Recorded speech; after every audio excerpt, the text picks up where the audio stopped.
Good morning. My name is Graham Dempsey. It's 5:32 AM on the 8th of the 2nd, 2013. It's a digital recording of my sleep deprivation, and it's also a digital recording of a short history of my life, so that maybe someone can understand why I'm so fucked up.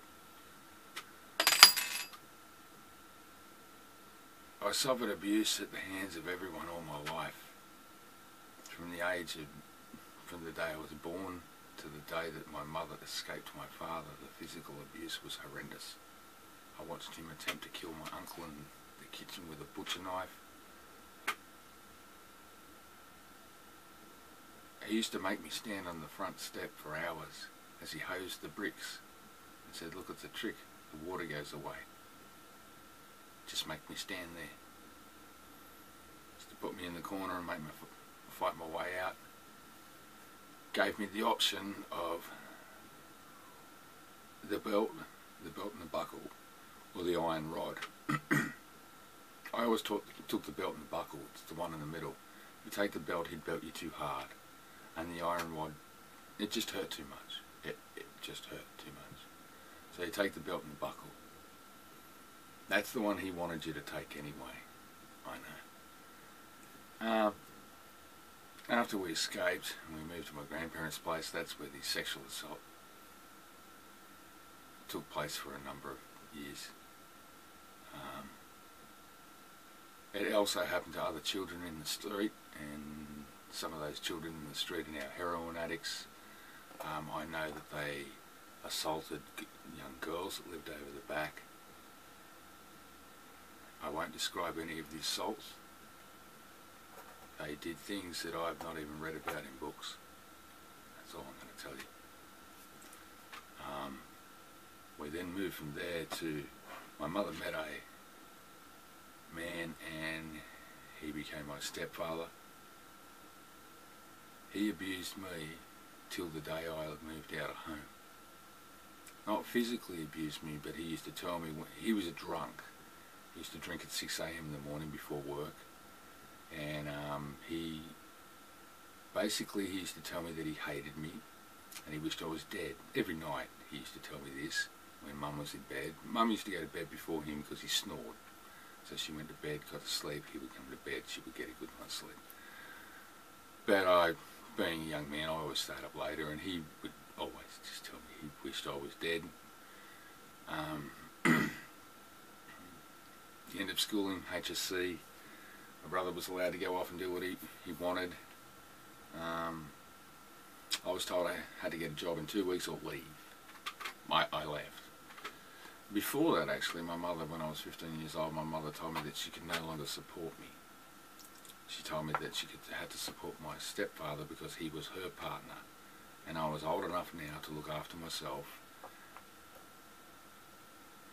So at 17, when I left home, I'd been abused in every way possible, horrendously. I had no support from my family and my mother, and I was told to get out. So yeah, I left. I was a 17-year-old young man that had absolutely no fucking faith in anyone. Started drinking.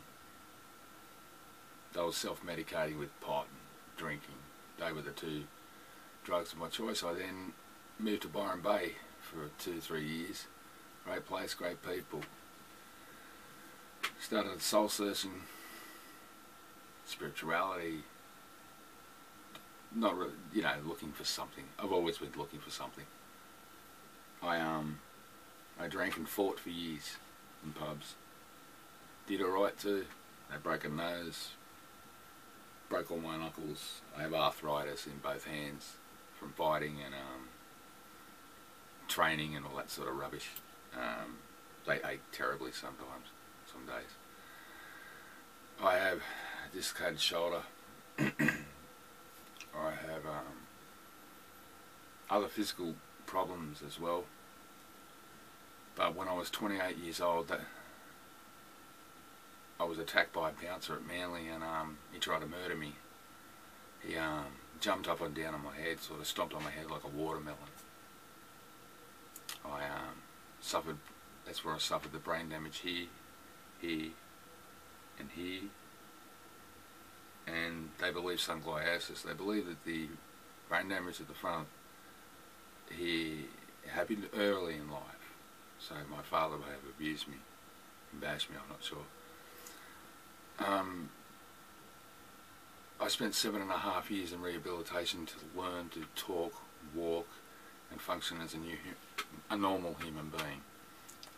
There was a little bit of the stutter there. It's a leftover from when I get nervous, sometimes I get that thing. I have epilepsy, a loss of feeling and motor skills down the right hand side.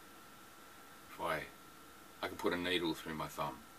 It's like I've got a glove on there, and it gets to be a normal hand by the time it gets to here. Same as my big toe to my little toe, my elbow, my lip here is like I've been to the dentist. It's taken me years to learn not to dribble. The side effects from the epileptic medication are horrendous. I'm not even going to go into that. It's just take too long. I suffered I still suffer post-traumatic stress disorder from it. I spent 2 years locked in a house with agoraphobia over it. It cost me a fortune. I was on the short list to be a fireman. I lost my career. I can no longer draw. I'm an artist. I can't draw anymore. I can't write for long periods of time because my hand starts to go funny. I have no teeth from it. He smashed them all. They fell out years later. He cracked them all when he slammed my head. Yeah, I couldn't sue the man at the time because of my condition. I was not allowed to even go out in the sunlight for 6 months. My mother was dying of cancer. She died of cancer the next year.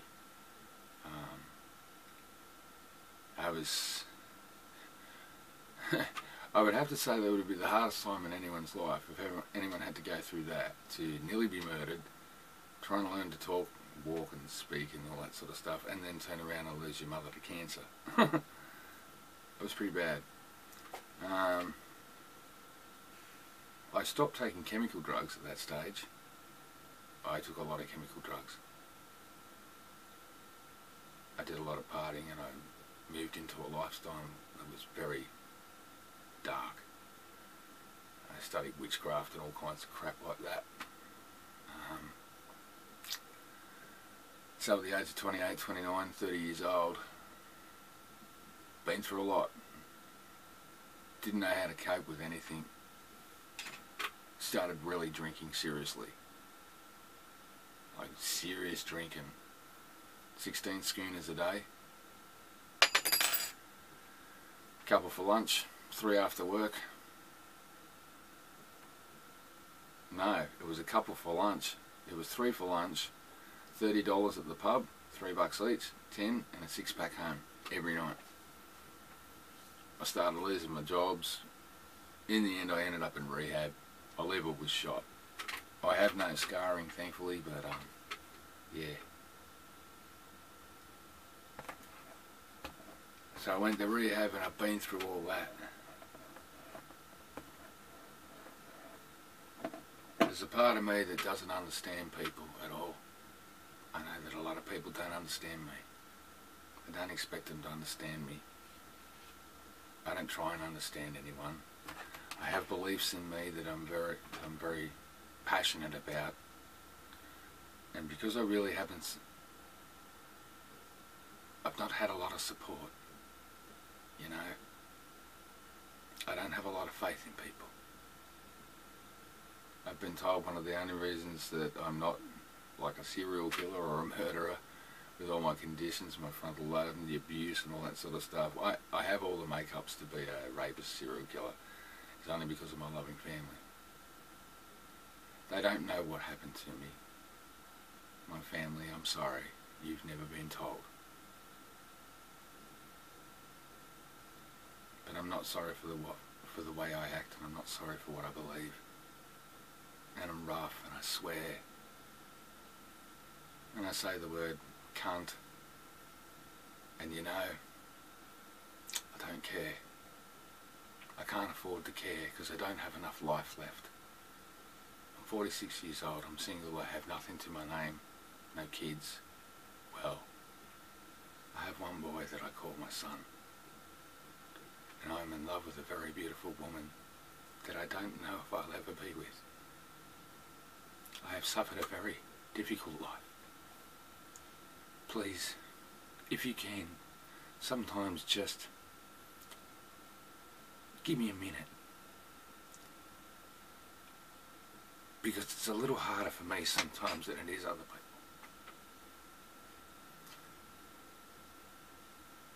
I didn't want to cry. Buggers. Fuck that shit. Thanks. Maybe now you understand me a little bit more.